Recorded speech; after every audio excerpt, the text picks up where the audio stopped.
देखें, हमने उनको भी लिया। हुमायूं सईद साहब ने काफ़ी फिल्मों में काम किया है। कुछ चेहरे, कुछ नाम ऐसे हैं, मैंने पहले भी अर्ज़ किया था कि फ़िल्म से जाके वो वहाँ पे तो चले, कभी बहुत कम ऐसी मिसाल है कि टीवी का जो आर्टिस्ट है वो फिल्म में आके कामयाब हुआ हो। उनको बड़े चांस दिए गए। वो बॉडी लैंग्वेज भी होती है। टीवी तो एक आप समझते हैं कि उसमें मखसूस काम होता है। जैसे सब मेरे बारे में क्या ख्याल है? जैसा मैंने पहले अर्ज़ किया था कि फ़िल्म जो होती है ये 2.5 घंटे, 2.25 घंटे स्मूथ इसको डायरेक्टर लेके चलता है। जो टीवी का प्ले आप देखते हैं, जिसके लिए आप कहते हैं बड़े अच्छे, वो मुफ्त में फ़िल्म के लिए तो पैसे खर्च करने पड़ते हैं ना, सिनेमा में जाना पड़ता है, टाइम लगाना पड़ता है, वो तो घर में है। तो जब आप उसको देखते हैं, जब समझ नहीं आती डायरेक्टर को, तो वो पेप्सी का इश्तिहार आ जाता है, या लक्स का इश्तिहार आता है, या किसी चीज़ का इश्तिहार था, वो तसलसल टूटता है। वो जो तसलसल है 2.25 घंटे, 2.5 घंटे का, वो लेके चलना और पब्लिक को बिठाना, वो अपनी जगह उसका एक सिस्टम है। तो इसलिए मैं आपकी इस बात का ये जवाब है कि टीवी के कोई भी ऐसे मैं नहीं समझता काबिल ज़िक्र आर्टिस्ट जो यहाँ पे आके चले हों या उसको फिल्म की स्क्रीन ने कबूल किया हो, ऐसा नहीं। ज़रा आपका ड्रीम रोल? मिनी स्क्रीन और सिल्वर स्क्रीन में काफ़ी फ़र्क होता है साइज़ के एतबार से। जी देखिए, मैंने अभी एक फ़िल्म की है देवदास, और देवदास में मैंने कैरेक्टर किया पारो का। आप लोगों के सामने वो फिल्म आएगी। बात कैरेक्टर की नहीं है। जो आर्टिस्ट होता है वो कोशिश ये करता है हमेशा से कि वो कोई भी फिल्म करे, कोई भी काम करे, वो उस कैरेक्टर को ड्रीम कैरेक्टर ही बना दे। अभी मुझे दूसरे आर्टिस्टों का तो नहीं पता, वो भी अपनी जगह अच्छे काम कर रहे हैं, उनके बहुत से अच्छे कैरेक्टर्स हैं, बहुत अच्छी अच्छी उन्होंने फिल्में की हैं। उनके मुकाबले में मैं अभी बहुत जूनियर हूँ। I am still struggling plus I am still learning.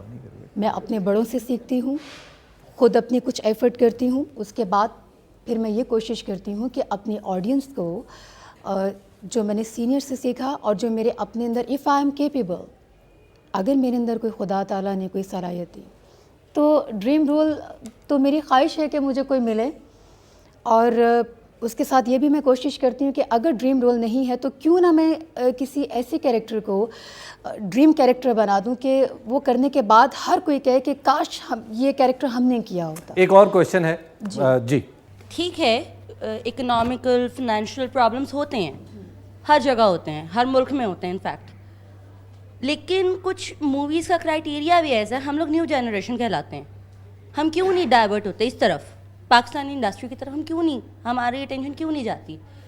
आज भी अगर हम कोई चैनल ट्यून इन कर लेते हैं, वही धोती कुर्ता होता है, वही दरख्त इस्तेमाल होते हैं डांसेस के लिए, 4 पाइयाँ टूट रही होती हैं, और ये कहते हैं आज भी जो साउंड वो आ रही होती है वो भी यही है, हीरो को 10-12 गोलियाँ लगी, वो फिर भी खड़ा हुआ लड़ रहा है, वो फिर भी वैसे ही खड़ा है। बेसिकली ना वो साउंड चेंज होता है, ना कैमरास को मॉडिफाई किया जाता है, ना आइडियाज़ को मॉडिफाई किया जाता है। आज भी मैं ये नहीं कहती कि हीरोइंस या एक्टर्स में टैलेंट नहीं है, अगर है तो उनको निकाला क्यों नहीं जाता? आज भी वो पुराने तरीके से क्यों सांस ले रही होती है? ये question very good question. Talent सब में है शहजाद साहब, बेसिकली जरूरत ये है कि उसको निकाला कैसे जाए। शहजाद साहब, या तो एक्टर्स खुद आइडियाज देना शुरू कर दें।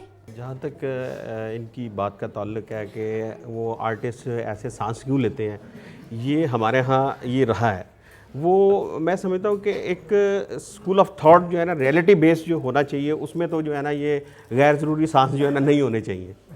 और अपने तय हमने कोशिश की, मैंने एक फ़िल्म बनाई सलाखें में कोई भी कैरेक्टर आपको गैर ज़रूरी सांस लेता हुआ नहीं दिखाई देगा। उसमें हर बंदा जो है वो अपने कैरेक्टर के अंदर रियलिटी में जो होता है वो आपको दिखाई देगा। इसी तरह मैंने मोहब्बत सच्चियाँ में किया है। आप खुदा के लिए देख लें, उसमें भी ऐसे है। आप मजाजन देख लें, उसमें भी ऐसे है। आप चूड़ियाँ देख लें, उसमें भी ऐसे है। वो एक माजी में होता रहा है। हमारी शबनम आर्टिस्ट थी, वो बहुत गैर ज़रूरी सांस हौके लेके जो है ना वो एक्टिंग करती थी।